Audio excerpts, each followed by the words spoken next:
Исәнмесез, кадерле дуслар. Приветствуем вас, дорогие друзья. Мин Рамил. А я Нафиса. Без икебез дә Татарстан дәүләт җыр һәм бию ансамбле артистлары. Мы артисты государственного ансамбля «Песни и танцы Республики Татарстан». В нашем коллективе работает более 100 человек. А вы хотите узнать их поближе? Тогда смотрите нашу рубрику «Творческая среда». «Иҗади чәршәмбе».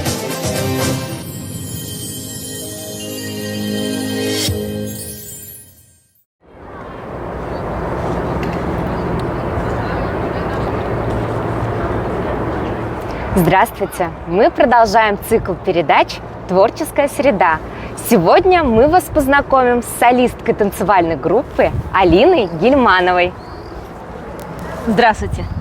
Алина, расскажи о себе, о своем творческом детстве. Признаться, оно было таким танцевальным, но и не запланированным, потому что родители не думали, что отдадут мне хореографию или еще куда-то какие-то творческие кружки. И один случай жизненно сыграл такую роль. Мы с мамой шли, хотели подавать документы в общеобразовательную школу, и мама встречает свою знакомую с работы. Ну и как-то разговорились, заболтались, и тут ей знакомая рассказывает про детскую хореографическую школу недалеко от нашего дома. Такая очень интересная, коллектив сильный, можете попробовать. Мама так подумала, ну почему бы и нет. И вот спустя месяц мы приходим на занятия и попадаем к одному педагогу, к Юлии Алексеевне. Но мы не были, конечно, подготовлены, потому что я пришла в какой-то футболке и колготках, то есть все там детки в купальниках, шишечки. Я так, конечно, да, не очень хорошо была подготовлена, но мама говорит, ну, посмотрите моего ребенка, может быть, есть способности данные. Меня так погнули, посмотрели растяжку, всего, и подтверждают, говорят, что да, можете попробовать, походите к нам год, и потом, если у ребенка будут уже возможности, дальше будет развитие, можете уже даже поступить в нашу вот эту детскую хореографическую школу. И так у нас с 1 по 7 класс я училась в этой школе, такого детсадовского у нас здания, то есть у нас были и уроки, и хореография, классический танец, народный, эстрадный с элементами гимнастики. И проучившись уже 7 лет, думаешь дальше. И с родителями, и сама. А что дальше? Что делать-то? Куда идти? И благодаря даже подруге и уже родителям мы решаем пробоваться в наш набережно-Челнинский колледж искусств. Тоже и проверяемся, все 3 этапа. Все проходим успешно. И уже в 2011 году я туда поступаю.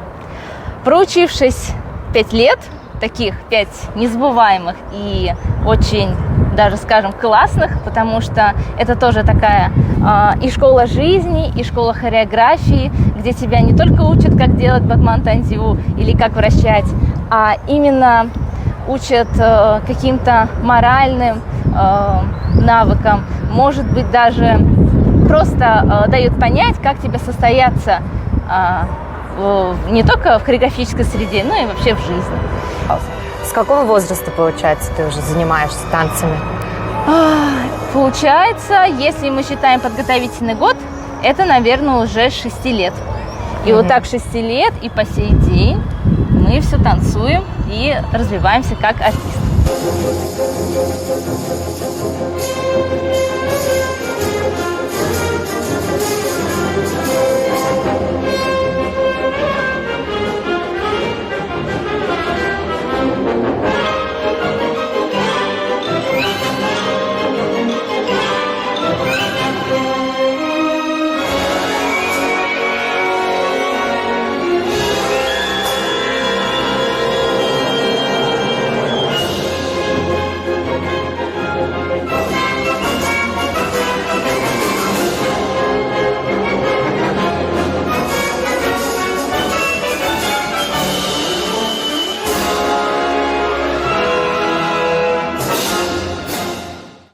А когда ты узнала про государственный ансамбль?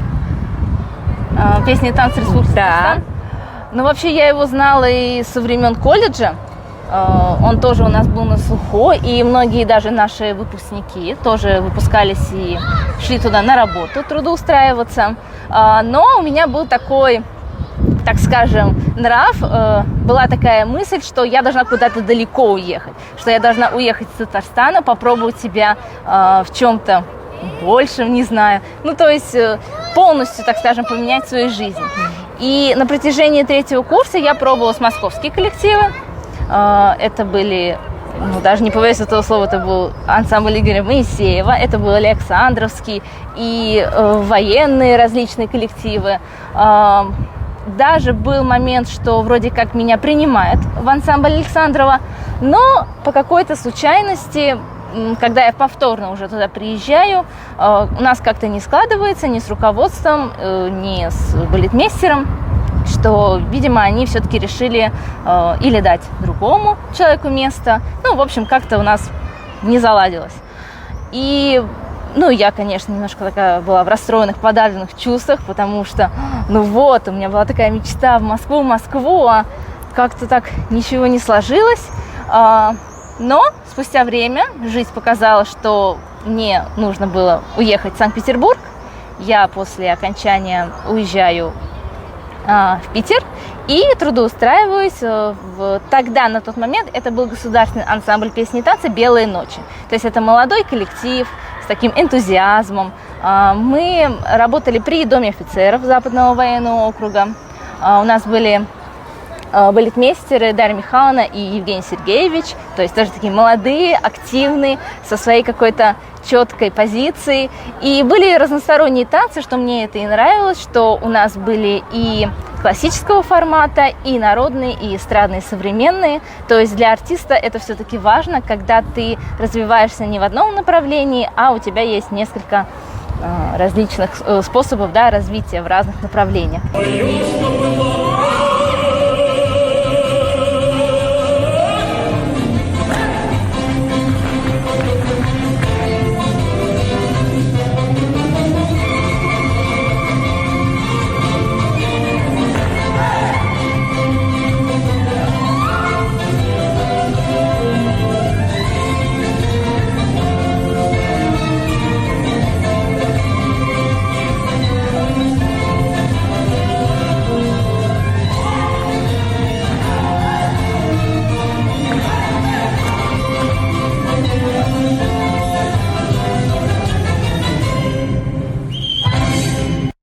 Проработав там 2 года, также нам пришлось всем разойтись, потому что, ну, по таким немножко неприятным причинам, именно с руководством. И нам пришлось всем разъехаться по своим регионам, где мы были. И уже, ну и опять же, мой главный вопрос состоит в том, что что дальше? Я признаюсь, да, я скажу честно, что после Питера я на протяжении какого-то времени не танцевала в профессиональном коллективе, потому что, наверное, я все-таки задумалась о том, что мне нужно, что мне действительно важно. Танцы вообще это мой смысл жизни, мое профессиональное определение или нет. И спустя какое-то время все-таки я смогла еще поработать в молодежном центре в Набережных Челнах. И решаюсь я приехать в Казань и попробоваться в государственный ансамбль песни и танца Республики Татарстан. И, как я опять же удивилась, меня взяли. И вот уже с 2019 года я работаю здесь. А тебе нравится работать в ансамбле? Да, то есть я, конечно, если рассматривать себя как с точки зрения артиста, я вообще люблю хореографию, и для меня сейчас этот коллектив, он такой, знаете, новый этап в плане роста, что все равно мы после окончания учебного заведения, у нас есть свои, так скажем, приобретенные навыки, умения, а когда ты попадаешь в новую среду, в новое такое пространство, где немножко тебе усиленно нужно прорабатывать какие-то твои качества профессиональные. Тут, конечно, уже в этом плане интересно, что ты не стоишь на месте и дальше доказываешь себе в первую очередь, что ты можешь быть разносторонним артистом.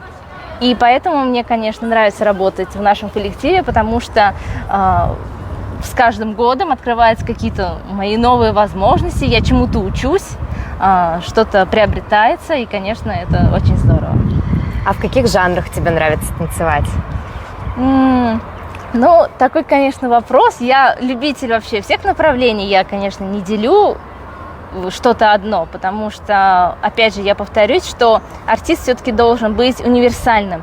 Он должен немного уметь разных направлений и, конечно же, в итоге определить свое истинное предназначение, к чему у него и душа, и тело точно лежит. Но, конечно, наверное, если уж прям выделять такие направления, то я люблю такого эстрадного жанра, хореографию народную, да, которую я работаю и обучалась, да, так скажем, с самого детства.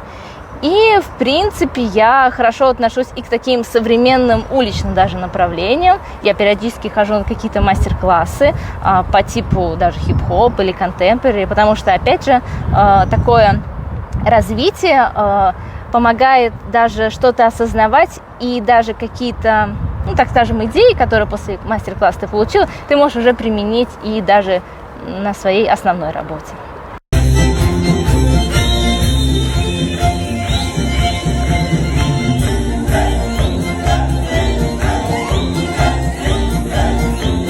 Алина, как у тебя получается так быстро-быстро вращаться?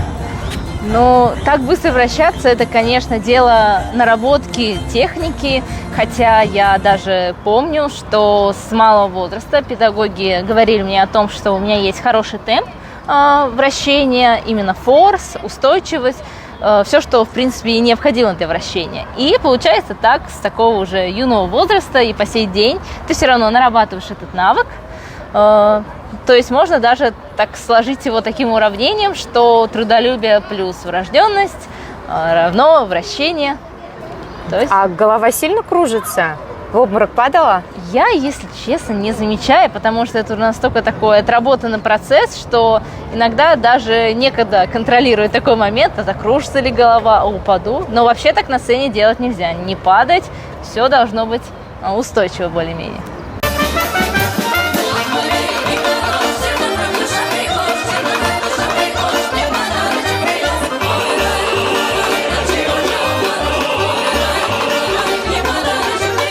А у тебя было желание попробовать себя в другой профессии?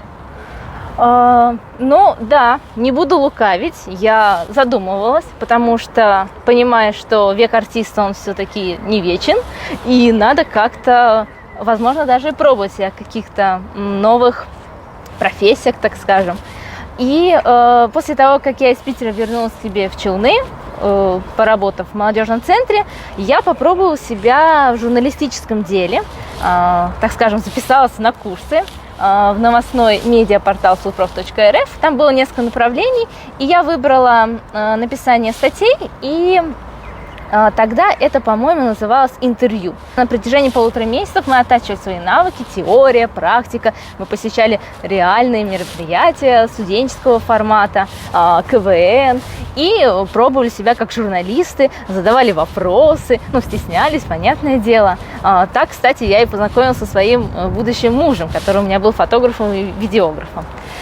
И когда я уже отучилась какое-то время, даже скажу точно, это было на протяжении 4 лет, я осталась в этой редакции, пробовала себя в разных форматах, и я поняла, что мне это тоже интересно, это тоже такой хороший опыт, и даже этот опыт можно как-то преобразовать в свою жизнь. И так у меня появились мои влоги, которые я сейчас снимаю на своей основной странице. Я рассказываю про нашу гастрольную жизнь коллектива. Чем они мне интересны, в первую очередь, что мне хочется раскрыть не только себя, что я рассказываю, показываю какие-то интересные детали, а мне хочется также раскрыть наших артистов, у которых тоже, у каждого есть свой потенциал, кто-то очень хорош именно в юмористическом контексте, кто-то может очень красиво показать, как краситься, как собрать головной убор. И то есть все такие нюансы раскрывающего человека, мне, конечно, это тоже нравится, и я стараюсь в каждом своем видео показать человека не только как артиста, а именно, что он имеет тоже несколько граней, каких-то интересных навыков, и уже все это демонстрирую я в своем видеоблоге.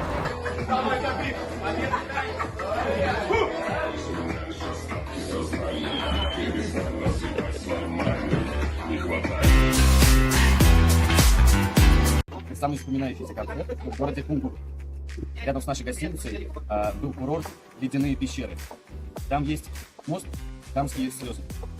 Есть поверье, если ты посетишь данный мост или будешь падать оттуда, то ты обязательно пожалеешься. Конечно же, на данный мост я не пошел. Делитесь секретами там, да? Ну, немножечко делимся, что-то остается за кадром, потому что если все раскрывать, не совсем будет интересно. Но какие-то есть, да, моменты, которые интересно будет зрителю узнать, чтобы он понимал, что за красивой картинкой, которая на сцене, есть что-то большее и интересное. И когда показываешь, немножко даже приоткрываешь эту закулисную жизнь, конечно, интерес, он будет возникать в любом случае. А какие у тебя планы на обозримое будущее? О, на обозримое будущее. Конечно, я не такой человек, который люблю загадывать, но если мы говорим какие-то краткие сведения, то, наверное, счастливую семью, какого-то успешного роста и процветания в моей карьерной лестнице, именно как артиста, и также в будущих наших гастролях у нас будут новые влоги, новые какие-то тематики. Я уже немножечко продумываю, чем заинтересовать, так скажем, зрителя. Поэтому скоро на всех площадках интернета ожидайте и видеоформат нашей гастрольной деятельности. Алина, желаем тебе успехов. Спасибо за интервью. И вам спасибо большое. До свидания. Астраханский зритель встретил наш коллектив тепло и с бурными овациями. А у нас начинается череда концертов нашего традиционного праздника Сабантуй. До новых встреч в Волгограде!